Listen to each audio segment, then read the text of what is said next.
തിരുവനന്തപുരത്തിന്റെ ഹൃദയഭാഗത്ത് സ്ഥിതി ചെയ്യുന്ന ശ്രീ പത്മനാഭസ്വാമി ക്ഷേത്രം കേരളത്തിന്റെ ചരിത്രം, പുരാണം, സംസ്കാരം എന്നിവയുമായി ആഴത്തിൽ ഇഴചേർന്നിരിക്കുന്ന ഒരു മഹാവിസ്മയമാണ്.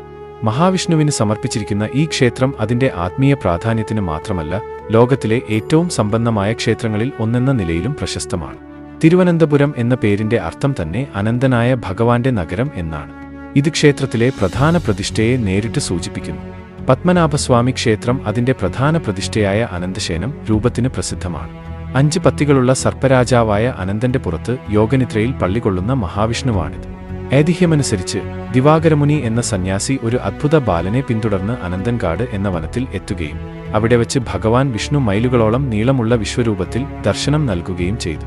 ആ വലിയ രൂപം ഉൾക്കൊള്ളാൻ കഴിയാത്തതിനാൽ ഭഗവാൻ തന്റെ രൂപം ചെറുതാക്കി. തുടർന്ന് മുനി ഭഗവാന് ഒരു ചിരട്ടയിൽ മാങ്ങ നിവേദിച്ചു. അങ്ങനെയാണ് ആദ്യത്തെ ക്ഷേത്രം അവിടെ സ്ഥാപിതമായത് എന്നാണ് വിശ്വാസം. തദ്ദേശീയമായ കേരളീയ വാസ്തുവിദ്യയും തമിഴ്നാട്ടിലെയും വിജയനഗര സാമ്രാജ്യത്തിലെയും ദ്രാവിഡ ശൈലികളും ചേർന്ന അതിമനോഹരമായ ഒരു നിർമ്മിതിയാണ് ഈ ക്ഷേത്രം. കിഴക്കോട്ട് ദർശനമുള്ള 7 നിലകളുള്ള 100 അടി ഉയരമുള്ള കൂറ്റൻ ഗോപുരമാണ് ഇതിന്റെ ഏറ്റവും വലിയ ആകർഷണം. വർഷത്തിലെ ദിവസങ്ങളെ പ്രതിനിധീകരിക്കുന്ന മനോഹരമായി കൊത്തുപണികൾ ചെയ്ത 365 കൽത്തൂണുകൾ താങ്ങി നിർത്തുന്ന അതിവിശാലമായ ഒരു നടപ്പുരയും ക്ഷേത്രത്തിലുണ്ട്. 18 അടിയിലധികം നീളമുള്ള പ്രധാന വിഗ്രഹം അസാധാരണമായ ഒരു നിർമ്മിതിയാണ്. നേപ്പാളിലെ ഗണ്ഡകി നദിക്കരയിൽ നിന്ന് കൊണ്ടുവന്ന 12,008 സാളഗ്രാമങ്ങൾ ഉപയോഗിച്ചാണ് ഈ വിഗ്രഹം നിർമ്മിച്ചിരിക്കുന്നത്. വലിപ്പക്കൂടുതൽ കാരണം ഭക്തർ 3 വാതിലുകളിലൂടെയാണ് ഭഗവാനെ ദർശിക്കുന്നത്. ആദ്യത്തേതിൽ ശിരസ്സും, രണ്ടാമത്തേതിൽ ഭഗവാന്റെ നാഭിയിൽ നിന്ന് പുറപ്പെടുന്ന താമരയും, മൂന്നാമത്തേതിൽ തൃപ്പാദങ്ങളും കാണാം. ക്ഷേത്രത്തിന്റെ ചരിത്രം തിരുവിതാംകൂർ രാജകുടുംബവുമായി ആഴത്തിൽ ബന്ധപ്പെട്ടിരിക്കുന്നു. 1750 മാർത്താണ്ഡവർമ്മ മഹാരാജാവ് തിരുവിതാംകൂർ രാജ്യം മുഴുവൻ പത്മനാഭസ്വാമിക്ക് സമർപ്പിച്ചുകൊണ്ട് ചരിത്രപ്രസിദ്ധമായ തൃപ്പടിദാനം നടത്തി.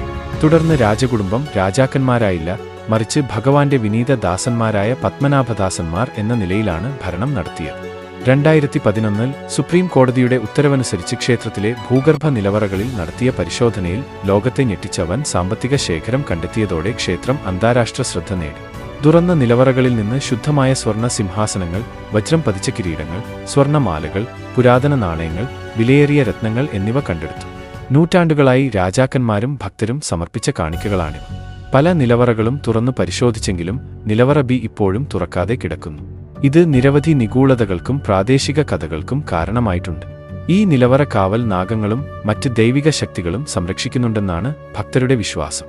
ബലപ്രയോഗത്തിലൂടെ ഇത് തുറക്കാൻ ശ്രമിക്കുന്നത് വലിയ ദുരന്തങ്ങൾ ക്ഷണിച്ചുവരുത്തുമെന്ന് വിശ്വസിക്കപ്പെടുന്നു.